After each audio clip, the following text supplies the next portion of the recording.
គ្រាន់តែមើលក្បាលវីដេអូនេះរួចហើយក៏សក់ទឹកមាត់ដែរបងប្អូនសម្រាប់បញ្ចប់គោដុត40ទៅ50គីឡូដែលឲ្យខាងខ្ញុំបានរៀបចំជូនបងស្រីនៅខាងក្រុងទឹកខ្មៅសម្រាប់នៅក្នុងកម្មវិធីជួបជុំបងប្អូននិងកម្មវិធីធ្វើគេហដ្ឋានថ្មីដែលឲ្យខាងក្រុមការងារខ្ញុំបានរៀបចំជំនិនដល់គេហដ្ឋានតែម្ដងគ្រាន់តែទៅដល់ផ្ទះម្ចាស់កម្មវិធីភ្លាមខាងក្រុមការងាររៀបចំសម្អាតលាងគោដោយសារគាត់ផ្លាស់ប្ដូរម៉ោងដោយសារគាត់ប្រាប់ថាម៉ោង7ឥឡូវហ្នឹងគាត់ដូរមកម៉ោង3ម៉ោង4វិញអញ្ចឹងខាងក្រុមការងារចាប់ផ្ដើមមកកាត់ភ្លើងបដាហើយគ្រាន់តែភ្លើងខ្ជុំឆេះភ្លាមខាងក្រុមការងារចាប់ផ្ដើមដុតគោបដាហើយបានដោយសារវាគៀកម៉ោងដែរអញ្ចឹងសម្រាប់ការចំអិនខាងក្រុមការងារចំអិនត្រឹមតែ2ម៉ោងទេបានឆ្អិនតែម្ដងកំពុងតែអាំងម្ចាស់កម្មវិធីក៏បានដើរមកប្រាប់ថាបងអើយគៀកម៉ោងហើយអញ្ចឹងក្រុមការងារចាប់ផ្ដើមបុកភ្លើងមកបុកយកហ្មងបាទសម្រាប់ចុងភៅនេះគាត់មានបទពិសោធន៍10ឆ្នាំហើយបាទដោយប្រើរយៈពេលអាំង1ម៉ោងមកបាទគោយើងក៏ចាប់ផ្ដើមឆ្អិនបដាហើយឥឡូវយើងចាប់ផ្ដើមលាបស្បែកវាបានដើម្បីឲ្យស្រួយគ្រាន់តែលាបភ្លាមបាទគឺឈ្ងុយពេញភូមិតែម្ដងចំណែកក្រុមការងារអ្នកទៀតបាទកំពុងតែរៀបចំបាទស្ងោរពោះគោដើម្បីយកទៅធ្វើបញ្ជូរគ្រឿងពោះគោបាទដើម្បីយើងស្ងោរនោះដើម្បីឲ្យវា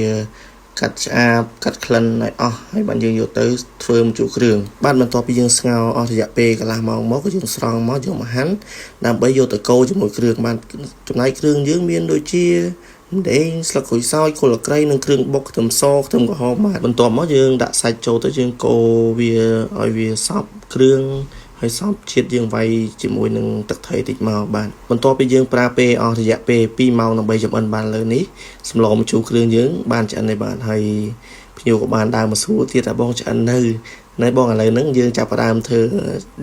ក្បាលគោយើងធ្វើជាលក្ខណៈស៊ុបស៊ីឈាន់យើងមានកញ្ចក់ហើយនឹងជើងហ្នឹងយើងកាប់ដាក់ធ្វើស៊ុបស៊ីឈាន់ជូនភ្ញៀវបន្ទាប់ពីពោះគោហើយនឹងក្បាលគោឆ្អិនឥឡូវនេះក្រុមការងារយើងក៏បន្តបាទហាន់បន្លែបដាឲ្យបានដែរមួយម៉ោងយើងវាកាន់តែគៀកហើយបាទឥឡូវនេះយើងបានរៀបចំបាទយើងមានទឹកប្រហុកមានបន្លែមានប៊ឺម្រេចបាទគ្រប់មុខតែម្ដងបាទសម្រាប់កញ្ចប់មួយនេះបាទបងប្អូនកំងទៅមិនខកម្ដងទេបាទគឺខាងខ្ញុំបានរៀបចំជូនបងប្អូនមួយសេតតែម្ដងឥឡូវនេះគោយើងបានឆ្អិនហើយបាទហើយកម្មវិធីយើងក៏បានឈានចូលមកដល់ដែរបាទឥឡូវនេះម្ចាស់កម្មវិធីគាត់ថាបងអើយឈ្ងុយខ្លាំងមែនតើតែម្ដងឥឡូវខ្ញុំសុំកន្លែងណាដែលឆ្ងាញ់ហើយខាង admin ក៏ឲ្យ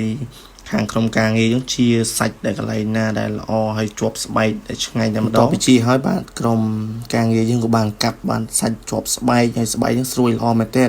ដើម្បីឲ្យម្ចាស់កម្មវិធីមួយចានបាទបងប្អូនគ្រាន់តែមើលទៅបាទកាប់ទៅពកស្រួយតែម្ដងបន្ទាប់មក admin បានដើរកាន់មួយចាននេះយកទៅជូនម្ចាស់ផ្ទះបាទគាត់ថាបងឈ្ងុយខ្លាំងមែនតើម្ដងហ្នឹងឥឡូវនេះកម្មវិធីយើងចាប់ផ្ដើម start ហើយបាទហើយក្រុមការងារយើងក៏បានជាសាច់ប្រើដើម្បីយកទៅអាំងជូនភ្ញៀវសំបីតែ admin បញ្ចូលសលេងឥឡូវនេះបាទក៏ឃើញសាច់ក៏ឃ្លានលេបទឹកមាត់ដែរ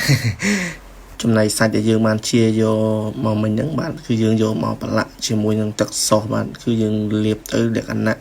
អាំងបែប juicy សាច់ទុនល្មើយតែម្ដងបើសិនបានដាក់ជាមួយជាក់វិញនឹងតែអែមតែម្ដងឥឡូវនេះបាទភ្ញៀវចាប់ផ្ដើមបុកចូលមកហើយ